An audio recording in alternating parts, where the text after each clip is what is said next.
Je te ferai monter sur les hauteurs du pays. Ésaïe 58, 14. Lorsque nous étudions la parole de Dieu, nous voyons au travers des Écritures comment le Seigneur s'est servi des montagnes pour se révéler lui-même aux hommes. Dieu conduisit Abraham sur le sommet du mont Moria pour éprouver sa foi. Moïse fut amené sur le sommet de la montagne pour qu'il lui soit donné le modèle du tabernacle. Élie fut mené sur le sommet de la montagne pour l'aider à entendre la voix douce et subtile de Dieu.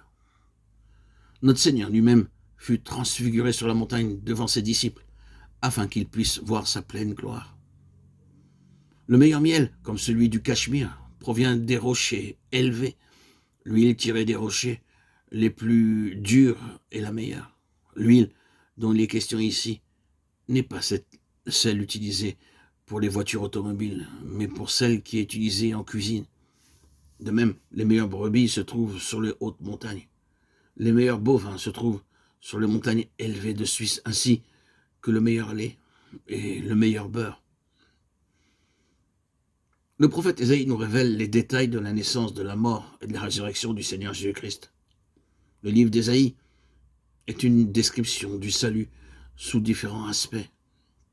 Nous devons aller de sommet en sommet en lisant la parole de Dieu.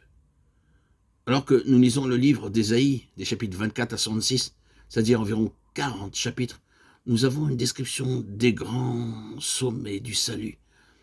Et si nous sautons de sommet en sommet ou de chapitre en chapitre au cours de ces 40 chapitres, nous sommes alors amenés sur des lieux élevés et nous voyons la grandeur, la gloire du salut que nous avons dans le Seigneur Jésus-Christ. Voici l'Éternel dévaste le pays et le rend désert. Il en bouleverse la face et en disperse les habitants. Il est du sacrificateur comme du peuple, du maître comme du serviteur, de la maîtresse comme de la servante, du vendeur comme de l'acheteur, du prêteur comme de l'emprunteur, du créancier comme du débiteur. Le pays est dévasté, livré au pillage, car l'Éternel l'a décrété.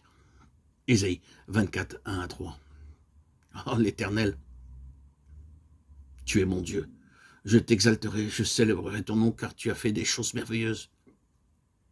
Tes desseins conçus à l'avance se sont fidèlement accomplis. Ésaïe 25, 1.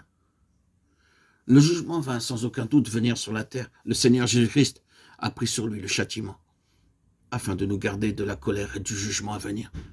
Ses pieds furent percés, on cracha sur lui et son corps fut brisé. Bien que nous parlions toujours à nouveau des souffrances du Seigneur Jésus-Christ, nous ne pourrons jamais réaliser l'intensité de ses souffrances, ni la grandeur du prix élevé qu'il dut payer pour nous racheter et nous pardonner.